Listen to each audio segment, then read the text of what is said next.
So I just finished reading Prosperity Without Growth by Tim Jackson. There's the links to it, so the summary of that book, and it presented some interesting thoughts. So basically, the premise of the book is that we need to consider other markers of prosperity beyond just growth. Like growth for the sake of growth may not necessarily be helpful. It may actually be damaging. And measuring the economy based on just economic growth over the years is a very narrow way of looking at prosperity within an economy. And for more developed countries, extra economic growth may not necessarily be necessary. What may be needed is maybe more focus on public goods, things that make things better for everyone.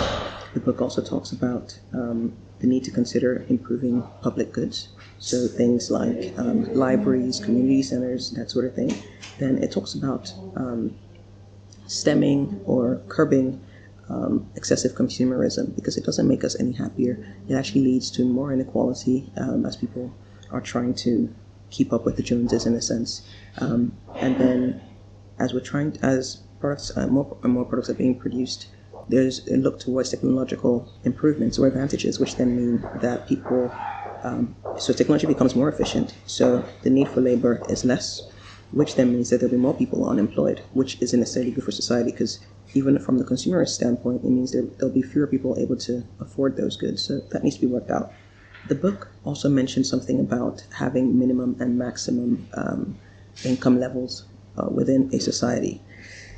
I don't know about that. I'm not sure I agree with that. I mean, again, I guess it depends on what the maximum is, or what the maximum value is set at. But I feel like after a while, if we're not careful, we could create another problem where there isn't enough motivation from people to actually work to the level that's required to achieve some things that we need as a society. I don't know, for example, if we knew that the payout for being a doctor was limited, or being a surgeon was limited to the same level as being I don't know what the earliest level of being a doctor is, but if like a huge level was compensated the same as one that didn't require as much work or as much time, I don't think it's fair to limit what they earn.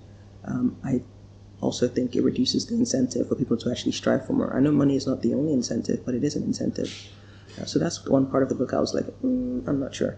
But I do like the idea of a minimum level of earning, though, because I do feel like everybody in society should be taken care of in one way or another. So maybe minimum wage, minimum income, and then also maybe making some services that we all benefit from free.